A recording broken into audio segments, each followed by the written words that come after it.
सबसे पहले तो शताक्षी न्यूज में आपका स्वागत है। Thank a, you so much. कि पहली बार बात हो रही है। जी शुरू हम यहाँ से करते हैं कि आप मेरठ से हैं, जी। राइट? तो राइट। मेरठ से बम्बई का सफर कितने सालों का रहा? ये मेरी अभी सिर्फ और सिर्फ 5 साल की ही जर्नी है। बहुत हम्म। छोटा सा टाइम पीरियड है।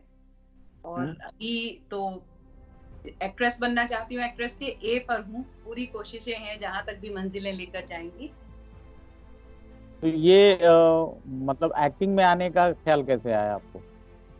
ये मेरा बचपन का सपना था एक्चुअली। जब मैं 6 साल की थी तो मेरा सिलेक्शन हुआ था। मर्फी रेडियो चला करता था उस टाइम पर। हम्म।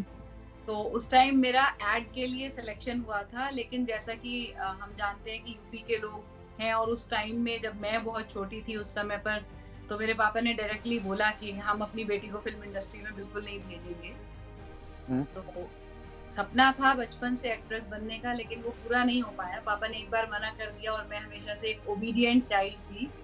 जी। तो मैंने दोबारा कभी पूछा भी नहीं पापा से। तो फिर दोबारा एजुकेशन। दोबारा ये जर्नी कैसे शुरू हुई? जी। एजुकेशन कंप्लीट की, अपने हस्बैंड के बिजनेस में सपोर्ट करती रही। उसके बाद 2 बेटे हुए, और फिर हम्म। बच्चे बड़े हो गए। तो फिर डिस्कशन हुआ कि भाई क्या जिंदगी में बनना चाहती थी, क्या करना चाहती थी। तो जस्ट मैंने शेयर किया कि मैं एक्टिंग में जाना चाहती हूँ, लेकिन मेरी फैमिली ने मना कर दिया था, इसलिए नहीं जा पाई। इसलिए हम्म। फिर पीसीएम ग्रुप से अपनी स्टडी कंप्लीट की। तो उसके बाद से मेरे हस्बैंड ने मुझे सपोर्ट किया, और उन्होंने ही सारे ऑडिशंस और सबके लिए मुझे मुंबई लेकर गए कि आप ऑडिशन दो, अगर आपके अंदर टैलेंट है तो कोई बात नहीं, एक्ट्रेस बनने के लिए कोई अभी उम्र खत्म नहीं हो गई है, अभी भी आप एक्टिंग में जा सकते हो। हाँ। तो उसके लिए कोई खास प्रिपरेशन किया आपने? एक्चुअली मेरी सारी preparation in front of camera ही हुई है। लेकिन मैं अच्छा। यूपी लेवल पर और दिल्ली लेवल पर मॉडलिंग में बहुत एक्टिव थी शुरू से ही। यहाँ हम्म। पर जितने इवेंट्स होते थे, जैसे 2015 में मैंने ब्राइट फेस यूपी विन किया। और हम्म। हिंदुस्तान न्यूज़पेपर हमारे यहाँ पर एक रिनाउंड न्यूज़पेपर है, उसमें मैंने मिसेस करवा चौथ 2016 विन किया। तो कोई स्टेज फियर या कैमरा फियर नहीं था। सीधे एक बॉलीवुड फिल्म के कैमरे के सामने ही मेरी रिहर्सल स्टार्ट हुई, और वहीं मैंने ऑन सेट एक्टिंग सीखी। ओहो। तो पहला प्रोजेक्ट क्या रहा? एड फिल्म या सीरियल? सबसे पहली मेरी फिल्म थी साको 363, हम्म। 2016 में, 15 में सॉरी। तब मैं हम्म। मुंबई गई भी नहीं थी, मेरठ में ही थी। और हम्म। उस फिल्म के लिए मुझे कॉल आया था मेरे मॉडलिंग के वीडियो को देखकर, कि हमारी फिल्म में आपके लिए एक कैरेक्टर है, और वो भी हम्म। पैरेलल लीड के लिए है, और मेन लीड उसमें स्नेहा उलाल कर रही थी। तो हम्म। वो मेरी पहली फिल्म थी। उसे उसमें मैंने बहुत कुछ सीखा। 1 मंथ का मेरा शूट शेड्यूल था, उससे सब कुछ सीखा। लेकिन बैड लक की वही फिल्म रिलीज नहीं हुई, बाकी रिलीज हो गई। तो थिएटर वगैरह भी साथ साथ कर रही हैं या सिर्फ कैमरे के सामने ही काम चल रहा है? नहीं, थिएटर मैं नहीं करती हूँ। मैं TV shows, TVC, films, web series, in front of camera. क्या आपने अपना एक यूट्यूब चैनल रखा है मेरठ से मुंबई? जी। इसके पीछे क्या आपकी मंशा रही या क्या सोचा आपने? मैं ये कहना चाहती हूँ कि जब मैं मुंबई गई थी तो मुझे बहुत सारी प्रॉब्लम्स फेस करनी पड़ी थी। मैं क्योंकि हार्ड वर्किंग रही हूँ शुरू से ही, तो मुझे लगता था अगर एक दिन में 10 ऑडिशन हो रहे हैं तो 10 के 10 ऑडिशन दे दो। और एक हम्म। एक दिन में मैंने 10, 10, 12 ऑडिशंस दिए, और उसका कोई रिजल्ट नहीं आता था। अच्छा। और उससे हम्म। पहले 6 महीने मैंने दिल्ली में ऑडिशंस फेस किए, जहाँ पर मेरा कभी सिलेक्शन नहीं हुआ। दिल्ली से मैंने कोई काम नहीं किया है, जबकि मैं मेरठ की हम्म। रहने वाली हूँ, और दिल्ली इतना पास में है, तो कंफर्टेबल था मेरे लिए। पूरे 6 महीने हम्म। मैंने दिल्ली में बहुत सारे ऑडिशन दिए, लेकिन बाद में बहुत लंबे समय के बाद पता चलता था कि वो फेक ऑडिशंस थे। हम्म। तो यूट्यूब चैनल के थ्रू मैं ये बताना चाहती हूँ कि अगर कोई भी एक कोई भी बच्चा या कोई भी बड़ा अगर एक्टिंग में जाना चाहता है, तो उसका क्या रास्ता है, क्या तरीका है, और मुंबई जाने से पहले उसको कौन कौन सी तैयारी करके घर से निकलना चाहिए। तो ये हम्म। मतलब मेरे लिए ऐसा है कि अगर मैंने कुछ सीखा जिंदगी में तो मैं सबके साथ में शेयर करूं, और मेरे अनुभव से अगर कोई और सीख कर प्रिपेयर्ड होकर जाएगा तो वो बहुत अच्छा कर पाएगा कम समय में। इसलिए मैंने यूट्यूब चैनल बनाया। तो उस पे आप अपना इंफॉर्मेशन देती रहती हैं, अपने एक्सपीरियंस को शेयर करती रहती हैं। जी, मेरे जो और इस जर्नी के एक्सपीरियंसेस हैं वो मैं शेयर करती रहती आपके अब तक के करियर का जो पहला शायद रहा वो रिस्क नामा, हूँ। जी, वो क्या था?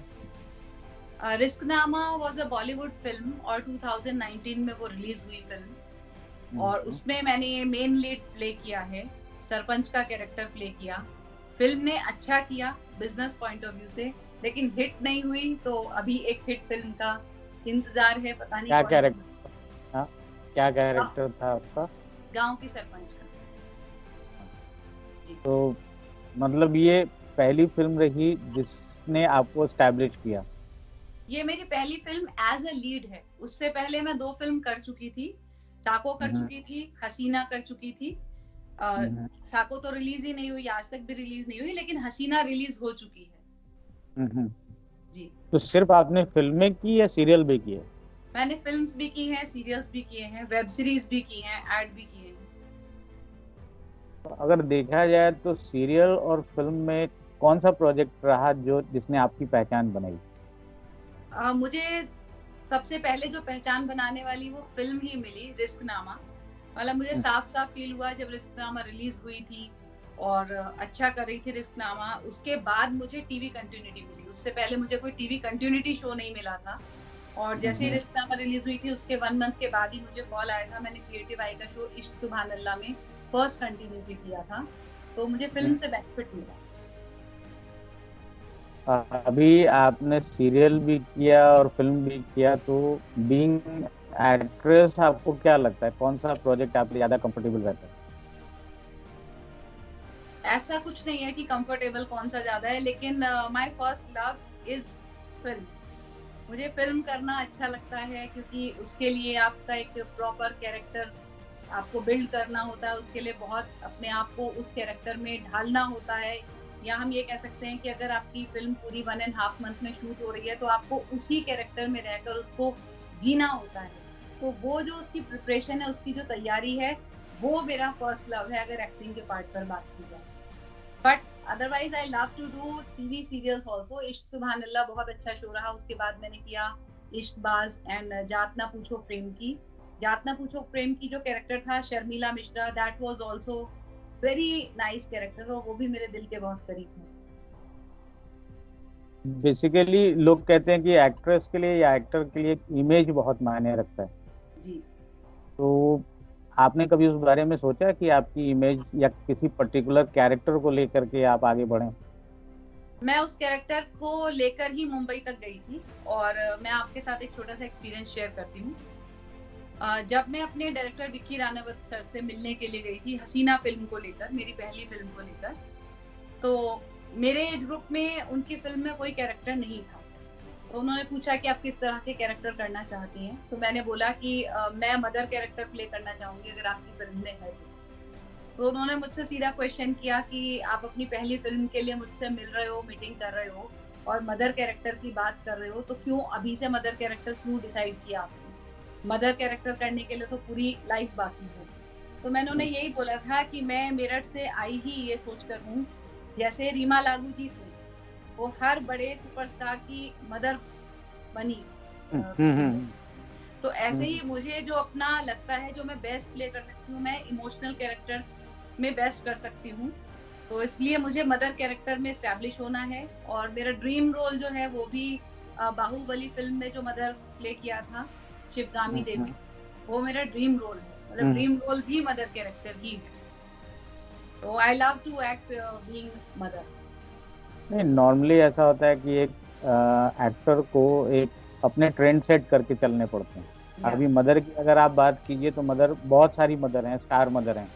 या उस वे में स्ट्रगल करने की बजाय अगर जी, आपने उस से अलग कुछ सोचा, जी, या यूं कहिए कि रूपा राय तो बहुत है, शशिकला कोई नहीं है, जी। तो आपको नहीं लगता है कि वहाँ स्ट्रगल भी कम है और आपके एक्टिंग कैलिबर को ज्यादा एक्सपोजर मिलता है? अ, ऐसा मुझे कुछ ये नहीं लगता कि सिर्फ़ नेगेटिव कैरेक्टर करूँगी तो ज़्यादा होगा। जहाँ तक स्टार मदर की बात है, तो अभी तक जितना वर्क मैंने किया है इन 5 इयर्स में से, सच कहूँ तो मुंबई में मैं शायद 3 साल ही रही हूँ, और जिस तरह से माँ मुंबा देवी की मुझ पर कृपा हुई है, मैं मदर कैरेक्टर करने के लिए गई थी। तो मेरी फ़िल्म चाहे आप हसीना देखिए या रिश्तनामा एज़ अ लीड मैंने की है, जिसमें सरपंच की भूमिका निभाई है। उसमें अपने देवर को वो मदर की तरह ही हैंडल कर रही है। और हुँ। आगे जो मेरे शोज़ हैं, इश्क सुभान अल्लाह, इश्कबाज़ और जात ना पूछो प्रेम की, सब में मुझे मदर कैरेक्टर करने के लिए मिले हैं। हालाँकि जात ना पूछो प्रेम की में मेरा कैरेक्टर नेगेटिव था। Besides being a mother, negative character था, लेकिन था वो मदर कैरेक्टर। तो इस बात से मैं घबराती नहीं हूँ, मुझे अगर हार्ड वर्क करना पड़ेगा तो मैं करूँगी, लेकिन I love to play emotional character. और मुझे लगता है कि कला वही अच्छे से हम प्रेज़ेंट कर सकते हैं जो हमारे अंदर से आती फ़िल्म इंडस्ट्री और अपने घर, है। जी। दोनों को कैसे बैलेंस करते हैं? अम, देखिए, मेरी फैमिली बहुत कोऑपरेटिव है, तो हम लोगों ने अपना शेड्यूल डिसाइड किया हुआ है। जब मेरा शूट होता है तो मैं मुंबई में ही रहती हूँ, और हम लोग ऐसे करते हैं कि वीकेंड पर मेरे हस्बैंड मेरठ से मुंबई आ गए, और नेक्स्ट वीकेंड पर मेरे बच्चे मेरे मुझसे मिलने के लिए मेरठ से मुंबई आ गए, क्योंकि एक बेटा मेरा मेरठ में है और दूसरा दिल्ली में है और मैं खुद मुंबई में हूँ। तो 3 जगह पर पूरा परिवार है। तो ये लोग आते-जाते रहते हैं। जैसे मैं कंटिन्यूटी शोज़ कर रही थी तो मैं इतना मेरठ नहीं रह सकती थी।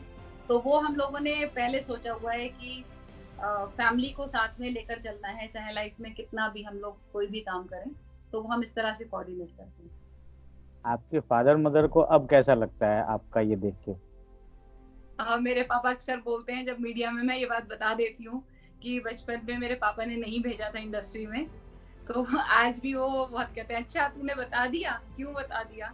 मतलब उन्हें लगता है कि अगर बचपन में मैं जाती तो शायद कहीं किसी बड़े मुकाम पर पहुँच सकती थी। लेकिन अब वो बहुत प्राउड फील करते हैं। ये आपने अपने यूट्यूब चैनल पे सुशांत राजपूत को लेकर के आपने एक वीडियो पोस्ट किया है। जी। पर्सनली आप क्या सोचती हैं उसके सुसाइड केस के बारे में? देखिए, मैं ये कहना चाहती हूँ कि उनके साथ में क्या प्रॉब्लम थी, ये तो वही जानते होंगे। लेकिन जैसा कि न्यूज़ चैनल्स दिखा रहे हैं कि ये कुछ राइवल्स थे, उनको लेकर उनको टेंशन था, कुछ स्ट्रेस था, या उनके हाथ से 6 फ़िल्म निकल गई थी पिछले 6 महीने में, तो इसकी वजह से वो डिप्रेशन में थे। तो सबसे पहले तो मैं ये स्टेटमेंट देना चाहती हूँ कि ज़िंदगी से बड़ी कोई भी टेंशन नहीं होती। कोई भी प्रॉब्लम है तो उसका सॉल्यूशन साथ में आता है। और फ़िल्म इंडस्ट्री में बहुत सारी चीज़ें हैं, जैसे नेपोटिज़्म है और बहुत बड़ा स्ट्रगल है। तो हर एक्टर को पहले ये समझना बहुत इम्पोर्टेंट है कि एक्टर और स्टार के बीच का भी फासला बहुत दूर है। तो जबकि सुशांत जी के साथ में तो कोई फाइनेंशियल प्रॉब्लम नहीं रही होगी, इतनी हिट फ़िल्म्स लगातार वो कर रहे थे, and besides being an outsider उन्होंने इतना अच्छा मुकाम इतने कम समय में हासिल कर लिया था, that was very motivating for everyone. तो मुझे यही लगता है कि इंसान को अकेले नहीं होना चाहिए। अगर कोई प्रॉब्लम है तो उसके पास फैमिली है, फ्रेंड्स हैं, उनसे टाइम टाइम पर बात करते रहें तो शायद डिप्रेशन हो ही ना। कंगना रनावत जी का एक वीडियो अभी फ़ेसबुक पे वायरल हुआ है कि उनका कहना है कि ये जो 4-5 बड़े खेमे हैं, जी। उनकी वजह से सुशांत जी ने ये कदम उठाया। वहाँ वो अकेले पड़ गए। जी। तो आपको क्या लगता है कि ग्रुप बनाना यहाँ ज़रूरी है या कैसे ये आदमी सर्वाइव कैसे करेगा? मुझे लगता है कि एक लॉबी जब सेट हो जाती है, जैसे जिन 4-5 लॉबीज़ की बात हो रही है पर्टिकुलरली, तो ऐसा है कि लॉबी बनी हुई है फ़िल्म इंडस्ट्री में, और वहाँ तक छू पाने के लिए शायद बहुत स्ट्रगल करनी पड़ती है। और सुशांत शायद वहाँ से कनेक्टेड नहीं थे, तो उनको ऐसा ही लग रहा था कि मैं भी स्टार बन गया हूँ, लेकिन एक वो जो A++ लेवल है, वहाँ तक जाने के लिए शायद कुछ हर्डल्स क्रिएट हो जाएँगी, क्योंकि मैं उस लॉबी का हिस्सा नहीं हूँ, मैं बाहर से आया हूँ। मैं उनकी बात से एग्री करती हूँ, क्योंकि ये जो लॉबी वाला सिस्टम है, ये है, वास्तव में। तो आप इस लॉबी के बारे में कुछ कहना चाहेंगे उससे बचने का या उसके उसकी तोड़ के बारे में कुछ आइडिया आपके दिमाग में है? मैं ये कहना चाहती हूँ कि देखिए, हर प्रोफ़ेशन में, चाहे वो फ़िल्म इंडस्ट्री हो या कोई भी प्रोफ़ेशन है, हर जगह कुछ पॉज़िटिव, कुछ नेगेटिव तो होता ही है।